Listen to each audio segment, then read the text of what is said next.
Hello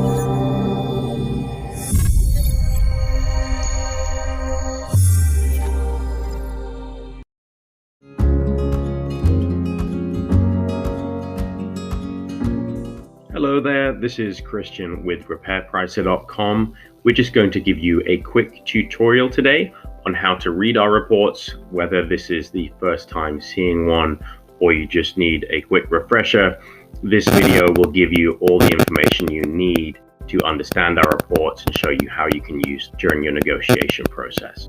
So the first thing you'll see when you get your report is this cover page. The image may be different. It may have some white label branding on it, but the format is going to be the same for you. That format is going to be a small file PDF that you can easily email, download, share, text with anybody. We do a lot of work to compress our files so they stay small and they're very easy to use. Those of you who work with a lot of our reports, the most important information on the cover page for you is going to be a couple of things. One, where it says sample report right here, that will be the address of the property.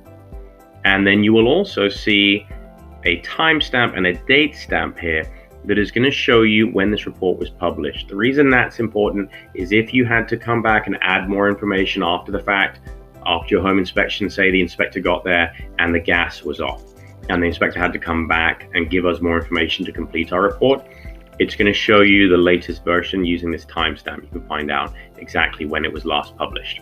Okay, and that's important too for a lot of you realtors that use a lot of our reports. You want to know when the most recent version was published for you, so you don't get them confused. All right.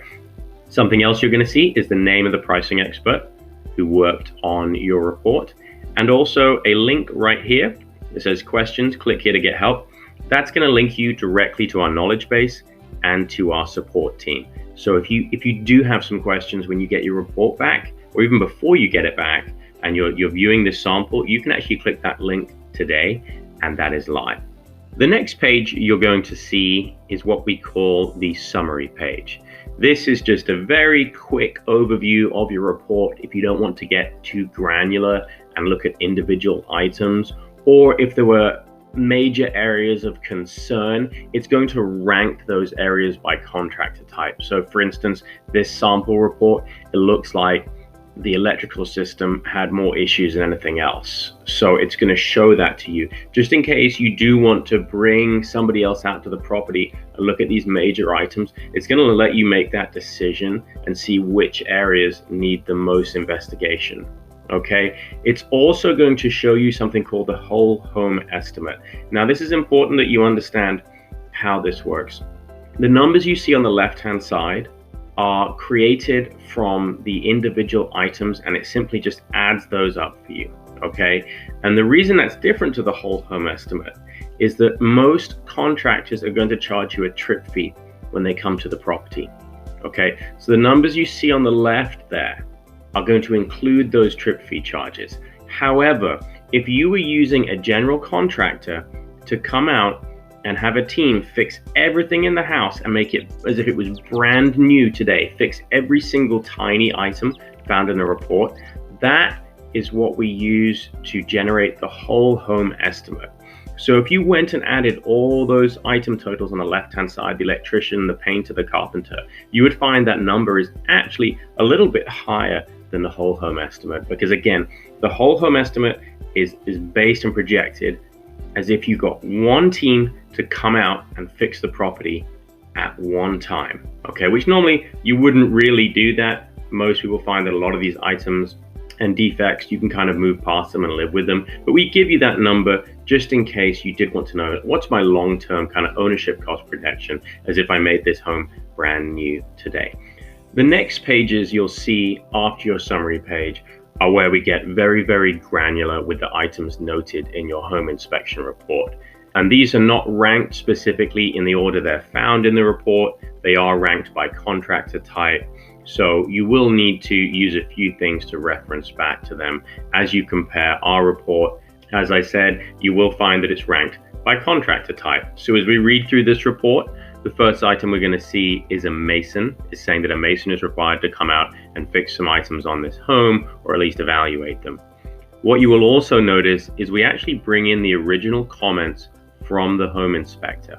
Okay, that is one thing that makes it very easy to relate back to your report. So this says some areas on the exterior brick cladding need to be repointed to prevent water and insect intrusion. It's also going to reference the page number for you. Okay, that is the page number from your original inspection report. So if you were looking for this item, you would go to page 8. You would look for the comment that says some areas on the exterior brick cladding need to be repointed to prevent water and insect intrusion. And aside from that, we're also going to note the action required to do the repair and the projected cost for that based on the information in your inspection report, based on the pictures provided, and based on any other information we can find about the home. For instance, satellite images, Google Street View images, MLS photos, anything else we can do to get a really accurate estimate for you.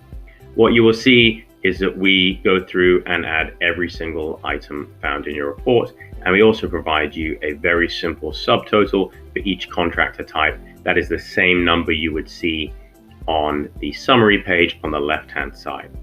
Okay, and these are for people who really, you have specific things you're concerned about. There were items that maybe you, your agent, or the inspector brought up that you were very, very concerned about. You can come here, dig down and find out, is this something that's going to cost a lot to fix?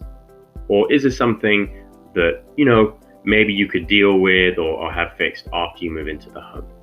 And finally, after you're done reviewing all the individual items, you will get to the back page of your report. The reason there is a back page in the report is so you know that you've reached the end of the report, that there are no further pages that need attention from you. So if you get to this back page, again with white labeled reports, it may look slightly different, but it will be a solid color.